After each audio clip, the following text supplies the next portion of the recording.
నాగరాజు గారి వయసు 52 సంవత్సరాలు, లక్ష్మి గారి వయసు 43 సంవత్సరాలు. వీరు బెంగళూరు నుంచి విజయవాడ మన దగ్గరికి వచ్చారు.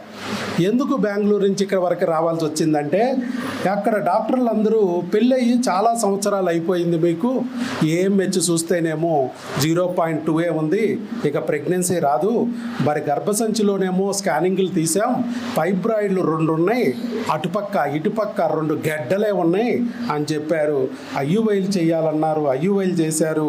4 సార్లు ఐయువైలు చేసినా ఫలితం రాలేదు. చివరికి లాప్రోస్కోపీ ఒకటి చేయాలన్నారు. 2022లో ఒకసారి లాప్రోస్కోపీ చేశారు, అయినా ఫలితం రాలేదు. చివరికి వీరు యూట్యూబ్లో వీడియో చూసి డాక్టర్ వైఎస్ బాబు మ్యాజిక్ ఫార్ములా ద్వారా ప్రెగ్నెన్సీ తెచ్చుకోవచ్చు అనే ఆశతో అంత దూరం బెంగళూరు నుంచి విజయవాడ వచ్చారు. వచ్చిన ఎన్ని రోజుల్లో ప్రెగ్నెన్సీ వచ్చిందండి? 4 నెలల్లో వచ్చింది ప్రెగ్నెన్సీ న్యాచురల్గా. ఇన్ని సంవత్సరాల్లో ఎక్కడా రాని ప్రెగ్నెన్సీ, ఐయువైల్ చేసినా రాని ప్రెగ్నెన్సీ, లాప్రోస్కోపీ చేసినా రాని ప్రెగ్నెన్సీ, వయసు 52 సంవత్సరాలైనా మరి వచ్చింది ప్రెగ్నెన్సీ.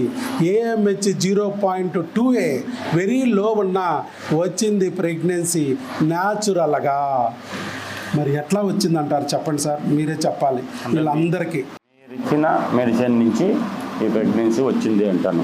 ఇలాగే ఆయిల్ లాగానే ఒకరోజు మీరు కూడా వస్తారు. Be prepare. అది ముందే చెప్తాము, ప్రెగ్నెన్సీ వచ్చింది అన్నప్పుడు ఇక్కడికి వచ్చేటప్పుడు కాస్త పౌడర్ రాసుకు రండి. అమ్మాయిని ఏం పట్టించుకోలేదులే, కానీ ఇది డెబ్యూ మూవీ.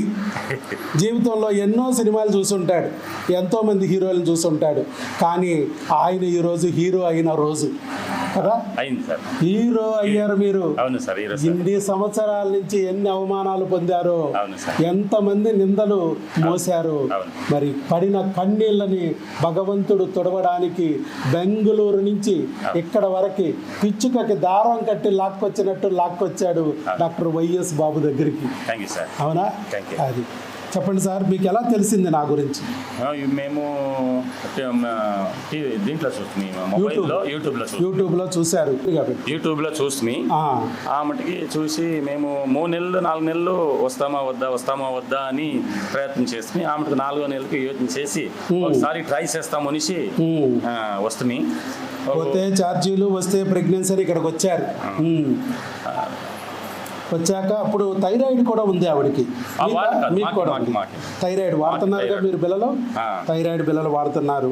ఆ అమ్మాయికి ఏమో అండాలే లేవన్నారు, సరిగా క్వాలిటీ లేదన్నారు. అలాగే ఆ అండం క్వాలిటీ లేదు కాబట్టి ఐవీఎఫ్కి వెళ్తే బెటరు, కుదిరితే డోనార్కి వెళ్తే బెటరు అని చెప్పారు. నెల ఇంజక్షన్లు కూడా ఇచ్చారు, స్కానింగ్లు చేశారు, ఇంజక్షన్లు ఇచ్చారు, అయినా కూడా ఫలితం రాలా. లాప్రోస్కోపీ కూడా చేశారు, అయినా ఫలితం రాలా. మరి చివరికి ఇక్కడ ఎలా వచ్చిందంటారు? ఇప్పుడు 4 నెలల్లో వచ్చేసింది కదా, 4 నెలల్లో ఏ మందులు వాడారు మీరు?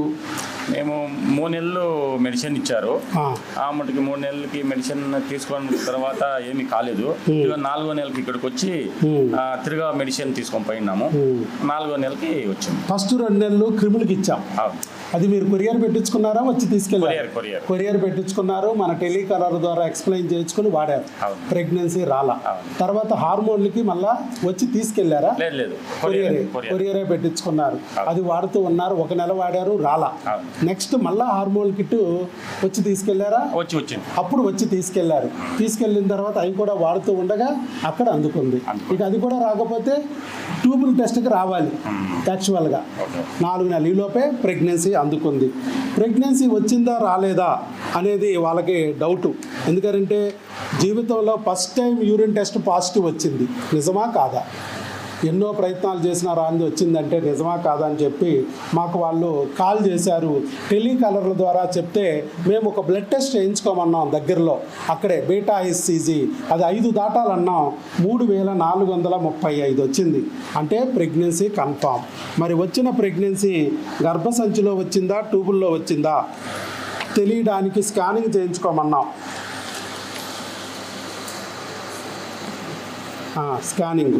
స్కానింగ్ చేయించుకోమంటే స్కానింగ్ కూడా చేయించారు. ఇదిగో స్కానింగ్లో ప్రెగ్నెన్సీ కన్ఫామ్. 2 ఫైబ్రాయిడ్లు అక్కడే ఉన్నాయి, ఇంకా ఫైబ్రాయిడ్లు అక్కడ గడ్డలు కనపడతానే ఉన్నాయి, కానీ బిడ్డ వచ్చేసి.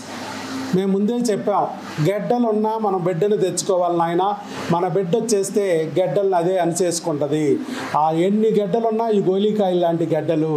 మన బిడ్డ బాహుబలి 3 కేజీలు ఉంటాడు, ముడ్డెత్తి ఇలా ఇలా అన్నాడంటే గడ్డలు చితికిపోతాయి అని చెప్పా. అదే జరిగింది. గడ్డలు అక్కడే ఉన్నాయి, బిడ్డ వచ్చేసింది. అది డాక్టర్ వైఎస్ బాబు మ్యాజిక్ ఫార్ములా. మరి ఎలా మ్యాజిక్ జరిగిందో తెలియాలిగా మీకు. AMH 0 ఉన్నా కూడా డాక్టర్ వైఎస్ బాబు ప్రెగ్నెన్సీలు తెప్పిస్తున్నాడు న్యాచురల్గా. ఒకరే కాదు, ఈయనే ఫస్ట్ కాదు, ఈయనే లాస్ట్ కాదు. వయసు 50 దాటిపోయినా కూడా డాక్టర్ వైఎస్ బాబు ప్రెగ్నెన్సీలు తెప్పిస్తున్నాడు న్యాచురల్గా. అలాగే మరి ఫైబ్రాయిడ్స్ ఉన్నా కూడా ఆపరేషన్ లేకోకుండా ప్రెగ్నెన్సీలు తెప్పిస్తున్నాడు న్యాచురల్గా. అలా ఎంతోమందికి ప్రూవ్ చేసాం, ఇప్పుడు మళ్ళీ మీకు ప్రూవ్ అయింది అంతే. కాబట్టి ఎలా వచ్చింది అనేది మీకు ఏమైనా అర్థమైందా? మన మ్యాజిక్ ఫార్ములా అనేది తెలుసు, ఆ మ్యాజిక్ ఏంటి అనేది ఏమైనా అర్థమైందా? ఇంకా అర్థం కాల. క్రిములు మనకు ఒక విషయం చేసాం, ఆవిడికి ఫైబ్రాయిడ్ ఉన్నా ఈయనకి కూడా మందులు పెట్టా నేను. అప్పుడు నన్ను తిట్టుకుని ఉంటావు నువ్వు, ఏంటి ఏదో మగ డాక్టర్ మన బాధను అర్థం చేసుకుంటాడని వస్తే మా ఆవిడికి గడ్డలు ఉండటం ఏంటి, నాకు మందులు పెట్టడం ఏంటి, ఈయనకి ఏమన్నా మైండ్ చెడిందా, ఏమన్నా కాస్త మెంటలా అనుకుంటా ఉంటుంటాడు. ఎందుకు పెట్టాల్సి వచ్చిందంటే భార్యకి AMH లోపం ఉన్నా, భార్యకి ఫైబ్రాయిడ్స్ ఉన్నా, భార్యకి అండాలు బాగోక పాడైపోతున్నా దానికి కారణం క్రిమి.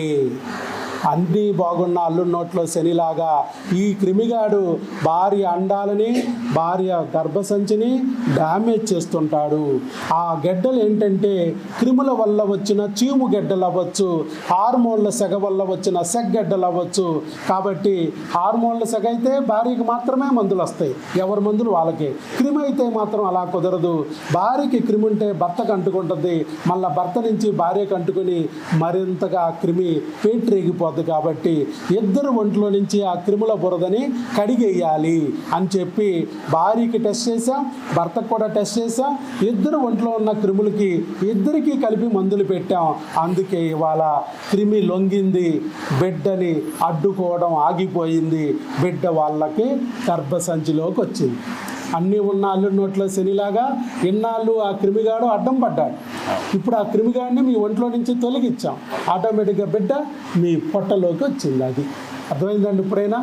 ఈ క్రిముల కాన్సెప్ట్ అనేది ప్రపంచంలో ఏ డాక్టరు చెప్పటం లేదు. ఎంతకాడికి IVFలు ఆపరేషన్లు చెప్తున్నారు తప్ప క్రిమి గురించి ఏ డాక్టరు చెప్పటం లేదు.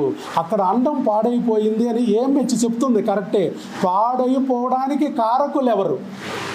క్రిమి అనే విషయాన్ని గుర్తించడం మానేశారు, దాన్ని తొలగించడం మానేశారు. దాన్ని తొలగించా నేను, అండం బాగుపడింది, బిడ్డని ఇచ్చేసింది అంతే. అంతేగాని డోనార్ వేస్తే ఉపయోగమే ఉన్నదా? ఆవిడ అండం బదులుగా వేరే అండాన్ని పెట్టినా క్రిమి అక్కడే ఉన్నప్పుడు, గర్భసంచిలోనే ఉన్నప్పుడు, అది వేరే అండాన్ని పెట్టినా, వేరే వీరికణాన్ని పెట్టినా, అది IUI పేరుతో పెట్టినా, IVF పేరుతో పెట్టినా గర్భసంచిలోకే వెళ్తాయి. అవి గర్భసంచిలోనే పురుగు ఉంది. మరి గర్భసంచిలో ఉన్న పురుగు చూస్తా కూర్చుంటుందా? నీ అండమైనా వేరే వాళ్ళ అండమైనా, నీ వీరికణమైనా వేరే వాళ్ళ వీరికణమైనా నాశనం చేసి తీరుద్ది. ఎందుకనంటే దానికి అది ఆహారం, అది నాశనం చేసి తీరుద్ది, తిని పడేస్తుంది. అందుకే డ్యామేజ్ అయిపోతాయి. కాబట్టి IUIలో ఉపయోగం లేదు, IVFలో ఉపయోగం లేదు. మన అండాన్ని వీర్యకణాన్ని డ్యామేజ్ చేసి మనల్ని ఇబ్బంది పెడుతున్న క్రిమిని తొలగించుకుంటే మన ప్రెగ్నెన్సీ మనకు వస్తుంది, మన బిడ్డ నిలబడుతుంది. లేకపోతే ఏమవుద్ది? ఆ క్రిమి తొలగకపోతే బిడ్డ వచ్చినా బిడ్డను పొడిచేస్తుంది. కొంతమంది IVFలు చేసి IUIలు చేసి బిడ్డను తెచ్చుకుంటారు, కానీ క్రిమి అక్కడే ఉంటుంది, డాక్టర్ గారు తొలగించరు. ఆ క్రిమి మళ్ళా బిడ్డని డ్యామేజ్ చేసి అబార్షన్ చేసేస్తుంది. లేదు, అబార్షన్ చేయలేకపోతే అవక్రాయాలైనా కలిగించి నాశనం చేస్తుంది. బిడ్డ పుట్టిన 6 నెలలకైనా 6 సంవత్సరాలకైనా బిడ్డ చనిపోయి తీరుద్ది. కారణం ఏంటి? క్రిమి. ఈ కాన్సెప్టు ప్రపంచంలో ఒకే ఒక డాక్టర్ చెప్తున్నాడు. అందుకే డాక్టర్ వైఎస్ బాబు దగ్గర మాత్రమే ఎక్కడా రాని ప్రెగ్నెన్సీలు ఇక్కడ వస్తాయి. ఇప్పుడు ఇది మీకు కూడా నిరూపణ అయింది కదా. అందుకే మీరు బెంగుళూరు నుంచి ఇక్కడ వరకు రావాల్సి వచ్చింది, అంతకన్నా మించి ఏమి లేదు. ఓకే, ఆల్ ది బెస్ట్ అండి. చక్కగా ముందుకు వచ్చి వీడియో ఇచ్చారు. వారు లాభం పొందడమే కాకుండా మరి నలుగురు లాభం పొందడానికి భగవంతుడు మాకు దారి చూపించినట్టే వాళ్ళకు కూడా మా వీడియో ద్వారా దారి చూపించాలని ఒక మంచి మనసుతో ముందుకొచ్చి వీడియో ఇచ్చారు. వారికి మనం నాగరాజు గారికి గట్టిగా చప్పట్లు కొట్టి అభినందనలు తెలియజేయాలి. All the best, God bless you. ఇప్పుడు మీకు ఒక బుక్ ఇవ్వబడుతుంది, మీరు గర్భిణీ స్త్రీ ఆహారము ఆరోగ్యం అనే బుక్ ఇస్తారు మా వాళ్ళు, అది తీసుకెళ్ళండి. దాని ప్రకారం ఫుడ్ ఫాలో అవ్వాలి, జాగ్రత్తలు తీసుకోవాలి.